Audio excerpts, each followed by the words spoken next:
tadi pengalaman dari Pak Widadi, Bu Nur, dan Pak Kuncoro bahwa perjuangan mereka didasarkan pada keikhlasan dan melayani dengan hati. Maka kesuksesan itu adalah milik orang-orang yang mau berjuang gigih dan memiliki komitmen. Nah, telah hadir di studio Mas Ayub Y. Selamat sore, Mas. Selamat sore, Bu. Apa kabar? Baik. Iya. Mas Ayub ini dari Yayasan Emas Indonesia Yayasan ya, Mas Emas ya? Indonesia. Apa itu Mas Yayasan Emas Indonesia kalau boleh tahu? Ya, jadi Yayasan Emas Indonesia adalah salah satu lembaga sosial atau yayasan sosial yang bergerak di bidang pelayanan anak jalanan. Kami melayani saat ini ada di Kota Semarang, ada di Kota Manado, sama di Sumatera juga. Semarang, Manado, dan Sumatera. Oh, ada 3 lokasi ya? Semarang pusatnya. Oh, Semarang pusatnya. Sejak kapan nih Yayasan Emas Indonesia ini berdiri? Dari tahun 2001, Bu, tapi kami dapat legalnya itu tahun 2011. 2001 sampai 2011 baru dapat legal ya, 10 Iya, tahun 10 tahun. bekerja secara sosial, Iya. dan baru mendapat legalnya setelah 10 tahun kemudian. 10 tahun, Luar biasa sekali. Iya. Nah, Mas Ayub mungkin boleh bercerita Iya. nih, bagaimana kok bisa nemu anak-anak jalanan? Tadi adik-adik yang menyanyi di sini nih tadi mereka anak-anak jalanan. Iya, Ibu. Nah, mungkin bisa bercerita bagaimana Mas Ayub bisa menemukan mereka. Baik, Iya. Jadi Yayasan Emas Indonesia berdiri tahun 2001, tapi sudah saya bilang seperti yang sudah saya sampaikan kepada Ibu, kami mendapatkan legalitas tahun 2011. Nah, pergerakan kami dimulai dari Pasar Johar, Pasar Bulu, karena itu adalah salah satu program yayasan kami.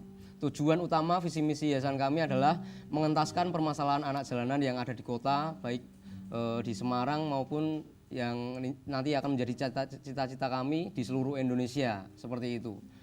Jadi kami punya program, kami langsung turun ke jalan.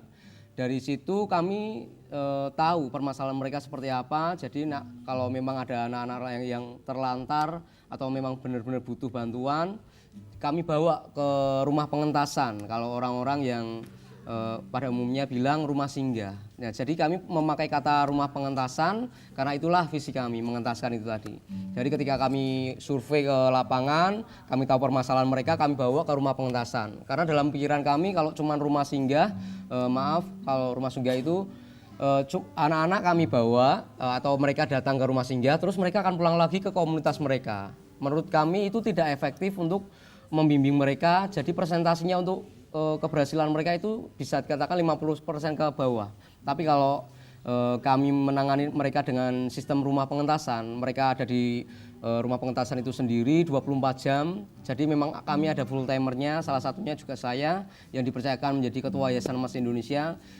Karena dulu memang saya ini anak jalanan dibina di Yayasan Emas Indonesia, kemudian dipercayakan menjadi ketua Yayasan Emas Indonesia. Jadi saya tergerak hati saya untuk saya percaya kalau saya bisa, kenapa adik-adik saya tidak bisa yang ada di jalan seperti itu, Bu. Oh, luar biasa sekali ya, Mas. Ya. Nah, kemudian setelah tadi bercerita bahwa Yayasan Emas Indonesia berjalan ya mencari anak-anak, kemudian menemukan, merawat sampai mengentaskan mengentaskan mereka. Nah, ini kemudian sampai oh iya. Nah, ini apa, Mas? Ini adalah pembina kami, Bu, Oh, atau pembinanya. bisa dikatakan pendiri Yayasan Emas Indonesia. Samuel Repi dari Manado. Oh, dari Manado ya. Iya. Boleh bercerita lagi tentang Pak Samuel, kenapa Pak Samuel ada kerinduan untuk mendirikan Yayasan Emas? Iya. Mungkin bisa disampaikan Mas Ayub. Jadi Pak Samuel, pendiri Yayasan Emas Indonesia ini dulu punya satu kelompok anak muda, seperti satu komunitas gitu. Mereka sama-sama punya hati untuk melayani anak jalanan. Nah, ketika itu mereka langsung turun ke jalan, ke Pasar Johar yang sudah saya sampaikan tadi, di Tugu Muda, di Simpang 5, di berbagai macam titik yang ada di Semarang. Nah, tapi saat ini Pak Samuel ini bisa dikatakan sebagai pembina, tapi maksudnya pengurus-pengurus yang dulu komunitas karena sudah punya keluarga, punya kesibukan masing-masing. Jadi mereka itu supportnya dari belakang. Gitu. Ini kegiatan anak-anak ya? Iya, Ibu. Jadi kami di Yayasan Emas Indonesia di Rumah Pengentasan itu punya program untuk mengentaskan mereka. Yang paling penting program kami adalah program membangun karakter mental mereka. Sebab kalau anak-anak jalan itu kan cara berpikirnya minta maaf, minta-minta terus gitu kan. Baik itu jualan koran, baik itu ngamen, baik itu ngelap, tapi kan mental mereka tetap aja minta-minta. Nah, yang coba kami tanamkan dalam pikiran mereka adalah bagaimana mereka punya suatu kreativitas dalam dirinya supaya mereka itu enggak minta-minta lagi. Malahan justru ketika kamu dibina di tempat ini di Yayasan Mas Indonesia, suatu saat kalau memang kamu jadi orang berhasil, kalau kamu mau melakukan prosesnya, saya yakin dan percaya hidupmu akan menjadi berkat bagi banyak orang. Seperti itu, Bu. Ya, ini rumah pengentasannya ya. Rumah pengentasan ada di Jalan Ontaraya, nomor 10 PKL 1. Nah, kegiatan-kegiatan lainnya apa, Mas? Selain tadi pembentukan karakter ya, mungkin ada kegiatan. Kami ada les musik. Oh, ada les musik juga. Anak-anak yang sekolahnya nggak lulus tapi masih usia sekolah, kami sekolahkan kejar paket juga, Bu. Kejar seperti paket. yang disampaikan Pak tadi. Widadi tadi. Kami bersyukur juga punya teman-teman atau komunitas yang mereka punya PKBI atau kejar paket itu. Sebetulnya saya juga lulusan kejar paket. Kejar paket C, dan tahun ini kemungkinan tanggal 8-9 besok akan wisuda. Wisuda, Mas? S1, S2? S1. Oh, S1-nya. Luar biasa, kita berikan tepuk tangan. Iya. Nah, ini pendampingan Tugu Muda apa ini, Mas? Pendampingan Tugu Muda. Jadi seperti yang sudah sampaikan tadi, kami punya program pengentasan, salah satunya adalah langsung turun ke jalan. Jadi kami hari Selasa jam 7 malam itu kami ada pertemuan sama anak-anak di Taman Tugu Muda. Di situ mereka belajar bermain, ada yang sepak bola, seperti itu. Ini masih pendampingan Tugu Muda juga ya. Jadi mungkin Muda. ada apa kayak kerja bakti atau apa begitu? Enggak, Bu, kami memberikan les gratis sama mereka, anak-anak jalan yang sekitar situ. Lesnya les apa? Les mapel? Sesuai atau? dengan mata pelajaran mereka ada. Terus kadang-kadang kami bercerita. Ya, ini ada pendampingan Telogosari juga. Ya. Ini ada beberapa tempat mungkin Ada ya. beberapa titik yang kami layani di Semarang Di ini. mana aja, Mas? Selain yang tadi pertama, Tugu Muda, Tugu Muda di Telogosari itu hari Kamis jam 7 malam. Terus ada juga di daerah Johar. Dulunya di Toko Mas ABC, tapi karena kemarin kan kebakaran tuh. Nah itu anak-anak sekarang pada pencar, tapi tetap masih kami kunjungi, tapi belum rutin. Gitu. Ini ada Anjal PLN, ini PLN di mana? PLN ini ada di depannya Hypermart, Bu. Suzuki. PLN Hypermart. Iya, Paragon iya. itu. Oh, jadi daerah sana ya. Iya, Ibu. Nah, kemudian apa nih Mas suka dukanya selama Mas Ayub tadi sekitar 10 tahunan ya, sudah lebih ya, sudah lebih dari 10 tahun mengelola Yayasan Mas Indonesia, nih apa suka dukanya, Mas? Ya, sebelumnya minta maaf kalau saya sih orangnya baru, Nggak langsung 10 tahun saya ikut semua. Jadi saya masuknya baru tahun 2008 sampai 2008, sekarang. ya. Jadi suka dukanya kalau dibilang duka itu ya baru aja saya mengalami. Iya. Saya dapat anak baru, dia nggak tahu, saya belum tahu latar belakangnya sepenuhnya. Nah kebetulan pas kami dari yayasan itu punya kamera baru, beli. Ceritanya pengen buat foto anak-anak kalau ada kegiatan gitu kan. Kami beli itu dengan kalau nggak salah kredit. Nah anak itu baru datang beberapa hari. Dan sepertinya dia gambar rumah kami gitu kan.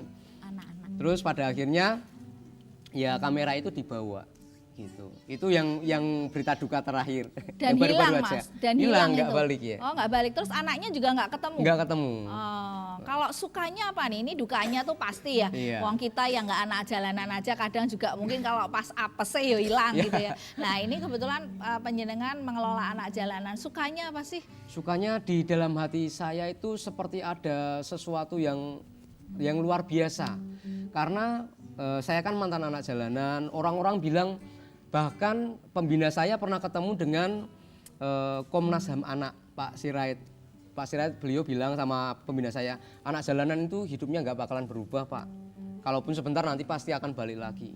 Tapi pembina saya bilang sama Pak Sirait, bisa Pak, ada buktinya di tempat saya.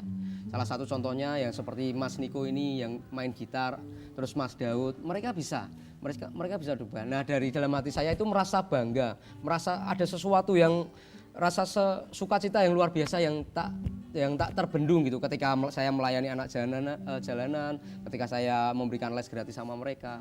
Ada sesuatu rasa sukacita yang besar dalam hati saya itu. Jadi ada tantangan ya Iya, Mas, ada tantangan yang dan itu akan menimbulkan sebuah sukacita yang luar biasa yang tidak dirasakan. Oke, tepuk tangan buat Mas Ayub.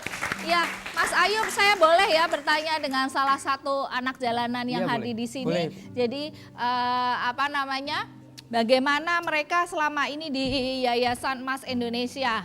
Ya, oke, terima kasih ya. Ya, saya mau tanya tadi yang ikut nyanyi siapa ya? Ah, kamu, namanya siapa? Desi. Bawa Desi, iya. Desi sudah berapa lama di Yayasan Mas Indonesia? Baru berapa hari, berapa tahun? Nggak tahu. Dibawa ke Yayasan Indonesia nggak tahu. Seneng nggak di Yayasan Indonesia? Seneng. Kenapa seneng? Banyak teman. Banyak temennya. Terus apalagi kegiatannya di Yayasan Mas Indonesia? Bersih-bersih. Terus apa lagi? Masak. Memasak. Terus mencuci. Sekarang siapa Desi udah bisa masak berapa jenis masakan? Banyak. Oke, terima kasih ya Desi. Lah ini Semi ya. Semi apa kabar Semi? Baik. Pemirsa, Semi ini pernah jatuh dari atap karena baju-bajunya itu disimpan di atap. Saking Yayasan Mas Indonesia nggak punya banyak lemari, kemudian bajunya Semi ini disimpan di atap. Dan ketika Semi mau mengambil baju itu, dia sempat jatuh dan tangannya patah. Nah, gimana ini Semi? Sekarang sudah punya loker belum? Belum ya? Sebentar lagi nanti kamu berdoa dong, biar punya loker ya. Gimana ceritanya kok bisa jatuh dari atap itu gimana ceritanya coba? Mengambil baju langsung itu jatuh. Oh, jatuhnya gimana? Salto atau gimana? Coba ceritain, biar pemirsa televisi di rumah tahu. Salto. Berdiri, jangan malu. Loh, yuk, salto, Semi. Salto, sakit nggak? Terus tangannya patah katanya.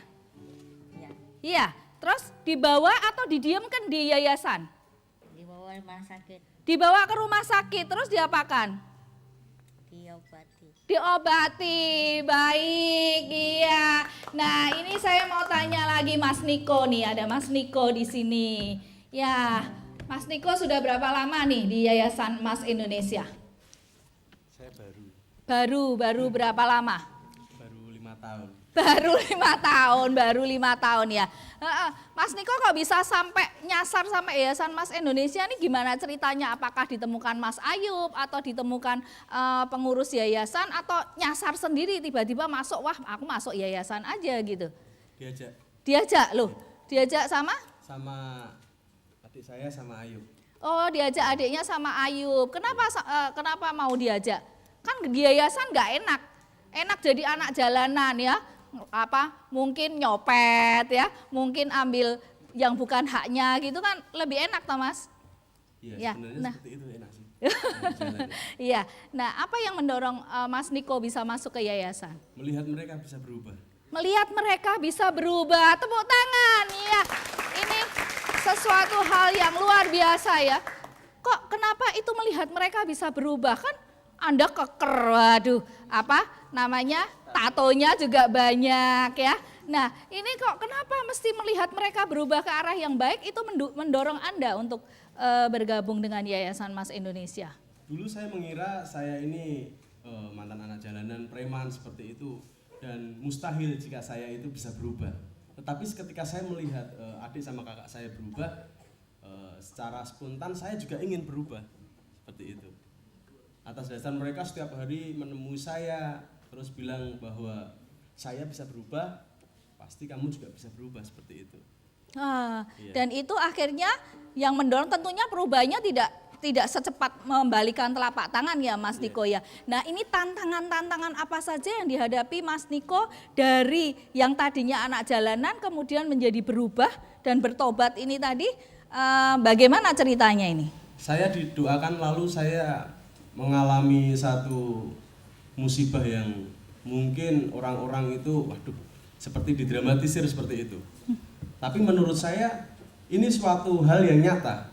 Setiap kali kakak saya sama adik saya datang menemui saya, dia bilang bahwa Tuhan itu baik. Ketika dia bilang seperti itu, saya dulunya saya dulu preman, saya dulunya perampok. Selama itu saya merampok, tidak pernah saya gagal. Tapi ketika dia membawa nama Tuhan, akhirnya saya merampok itu 3 kali gagal terus. Iya, seperti itu.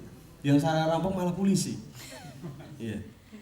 Ini kisah nyata ya Mas? Kisah nyata. Ya, dan bagaimana saat itu ketika Anda kok bisa, aduh aku kok sudah 3 kali gagal dan ternyata polisi. Kemudian sikap Anda saat itu bagaimana?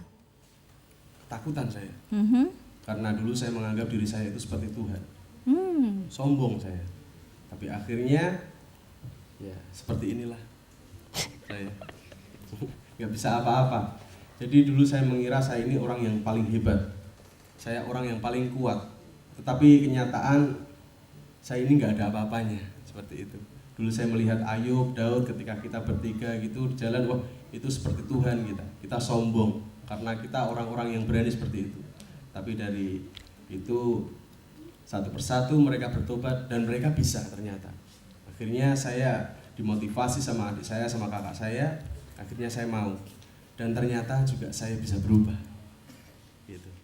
Oke, luar biasa, tepuk tangan sekali lagi buat Mas Ayub.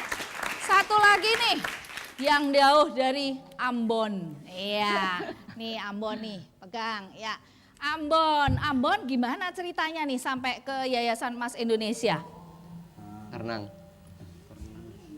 Nah, dulunya saya diantar sama kakek saya ke Jogja, terus katanya balik sekolahan, akhirnya saya lari naik bis, nggak tahu tujuan bisnya kemana, nanti ke Semarang. Terus sama hampir 2 tahun gelandang sama anak-anak Johar, minum ngobat, terus akhirnya ketemu sama dulunya kan ada pelayan Mas Aib ini di Johar di toko ABC itu, terus akhirnya ketemu, terus diajak sama Mas Iko sama saya ke yayasan.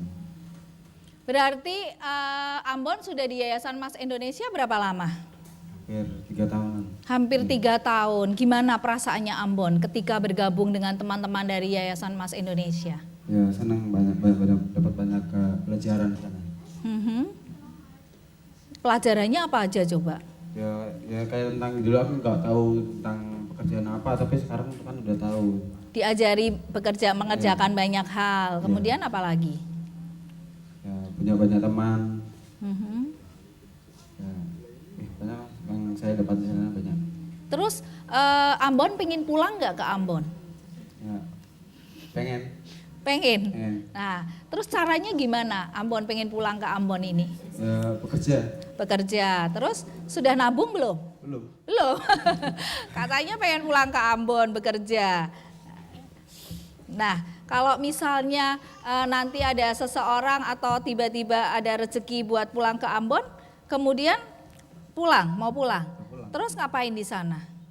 Jadi anak jalanan lagi? Ya udah, kan punya keluarga di sana, bisa kumpul sama keluarga lagi. Terus rencananya apa kalau misalnya Ambon bisa pulang ke kota kelahiranmu? Ya, sampai sana kerja lagi kayak dulu ya, sama orang tua saya. Kerja lagi kayak dulu, berarti kerja anak jalanan lagi? Ya, udah. Enggak. Mau bantu-bantuan orang tua ke kebun gitu. Oh, di kebun, ya. Baik, nah ini adalah beberapa pengalaman dari teman-teman Yayasan Mas Indonesia. Mungkin saya akan kembali ke Mas Ayub nih. Iya. Mas Ayub itu kan sebagai sebuah lembaga ya. Iya. Nah, bagaimana perhatian pemerintah terhadap Yayasan Mas Indonesia ini selama ini? Jadi kan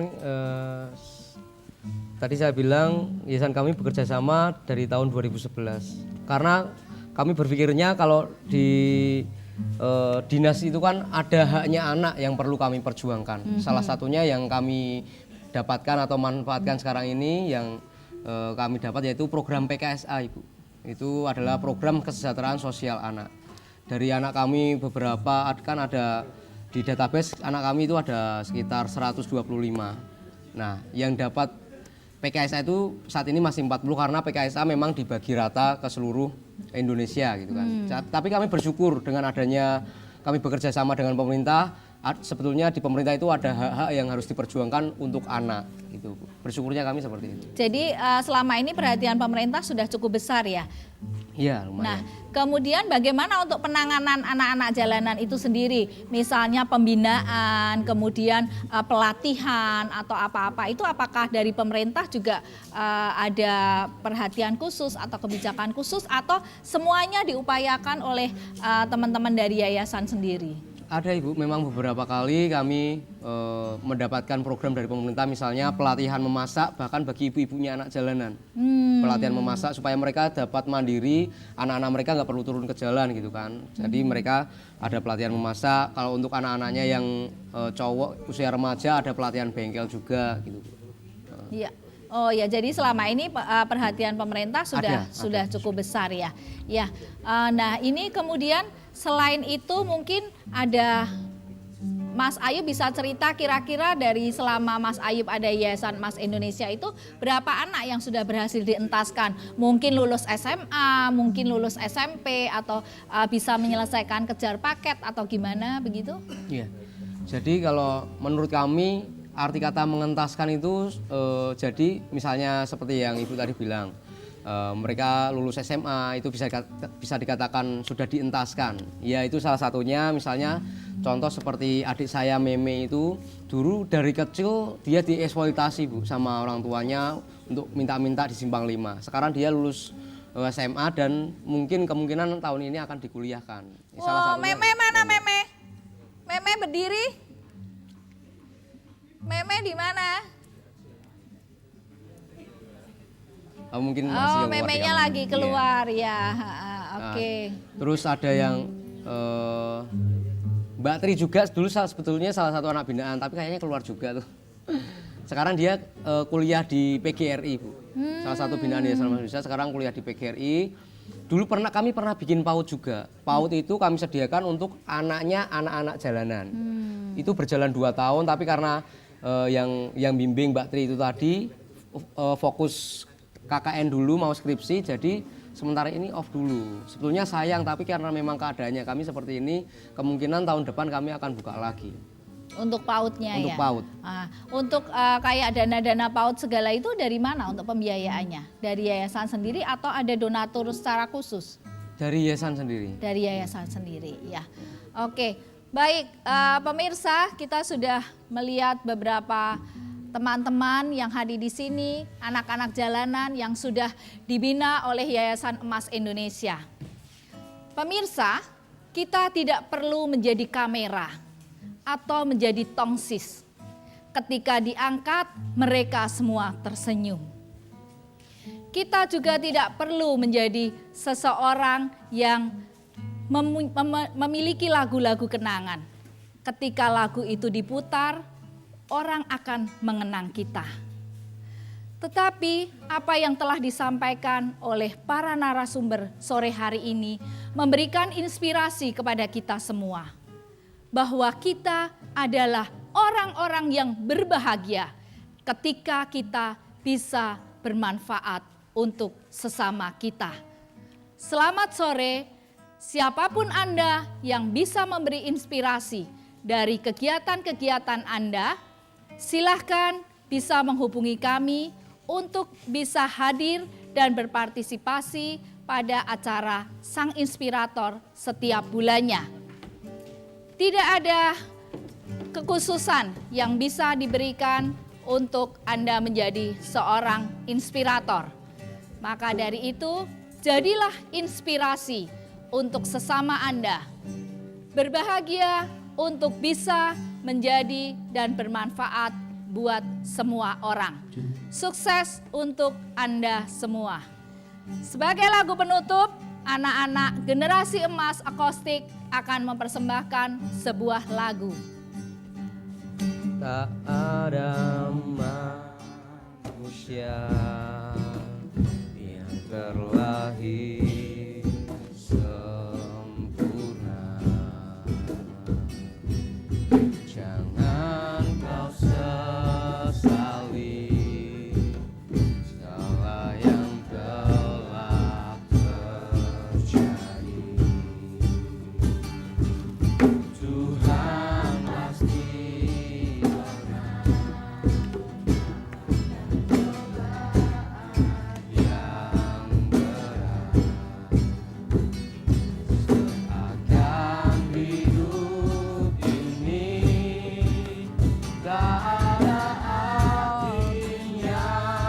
lagi. Syukuri apa yang ada. Hidup adalah anugerah. Tetap jalani hidup ini, melakukan yang terbaik. Tuhan pastikan menunjukkan kebesaran dan kuasa-Nya bagi hamba-Nya yang sabar dan tak pernah putus asa.